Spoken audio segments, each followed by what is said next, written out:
So I'm double checking some work here, and you can see I'm looking for green stuff. They cleaned the fitting, replaced a copper seal inside there that was leaking before, and so I just put some, as you can see it dripping off right there, really thick stuff.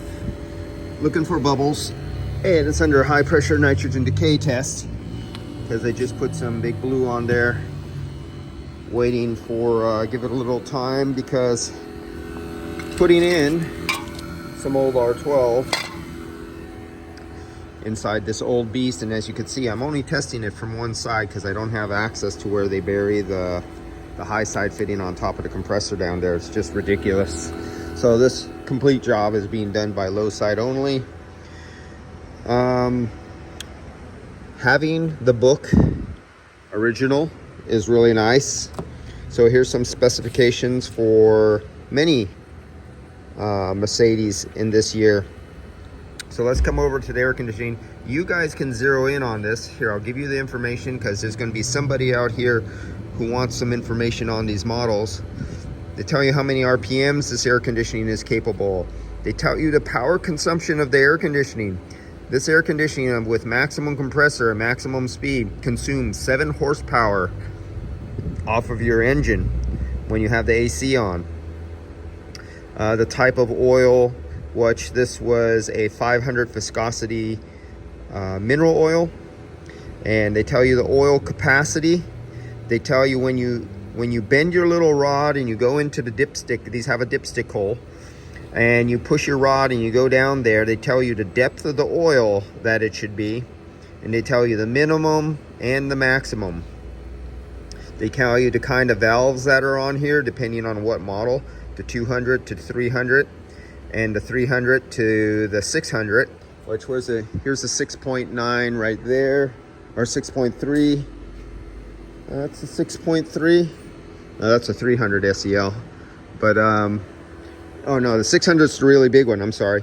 The 600 is the model that's really big, like a Cadillac Fleetwood, double doors. I think, were they reversing doors? They have air conditioning in the floorboards. So there's copper plates under the floor, and the copper plates have refrigerant flowing through them to cool your feet off in hot climates. And we'll see the refrigerant capacity in that later. So let's get down here. What else do they tell you? Oh, blower speed. They tell you the blower speed, what model, and how many watts of power it consumes. So you can do a watt draw and compare it to the specs to see if the blower is not pulling too many watts because there's a problem. Air volume, my God, they give you air volume at 12 volts, and they actually give you the air and how many meters per minute. That's amazing. Look at that, 11 meters per minute. Evaporator depth. See the different sizes. Look how huge that evaporator is. The copper tubing and fin ribs. The Kelvin calorie output, which would be equivalent today of, now the Brits and Germans and everyone uses not the Kelvin but calories. They use kilowatts, and here in America we use BTUs. That's a 5,000 right there. So that's like a 2-ton unit, just the front evaporator, maybe a little bit more. I can't do that conversion of that old school stuff in my head, but I know that's two tons or more, about 24,000 BTUs, or close around there, something like that, just out of the front evap. They tell you the expansion valve, the original numbers, and you remember, you go up here and you match it up to the size of the vehicle. Liquid receiver. They tell you the liquid receiver. Give you in Celsius. Steel housing. What's the temperature of the steel housing of your liquid receiver at a certain temperature, plus or minus? Steel housing, aluminum housing. Kind of information they just don't give you anymore. The surface depth of the condenser. How many rows, how many fins? Look at that. See, this is all the kind of stuff. Now, see, this is what they should give you in OEM manufacturers nowadays.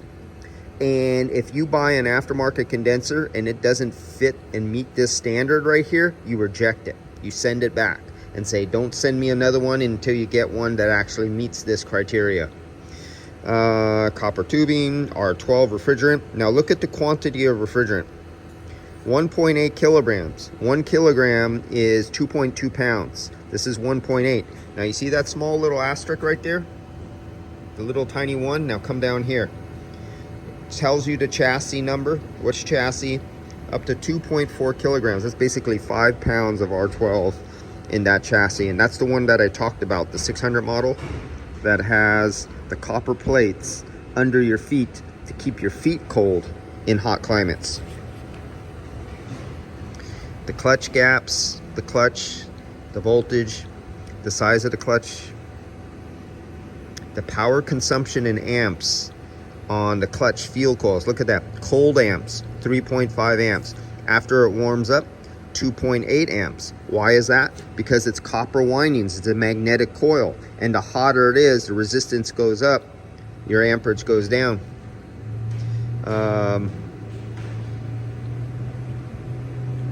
How much your belt is going to stretch, low stretch. The compression ratio of the compressor. Oh my God. What do we got over here? Upper limits of heat resistance of plastic parts. Oh, that's just going into other stuff. Okay, so that's it on this vehicle right here. And that is the 280 SL. And unfortunately, we come across this little fact.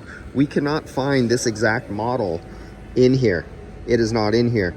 So, and this model differs from the rest because this has a condenser under the bumper. So you see this bumper? Check this out. This is one of these. Look at right here. You see that? That's another condenser right there. It has 2 condensers in series.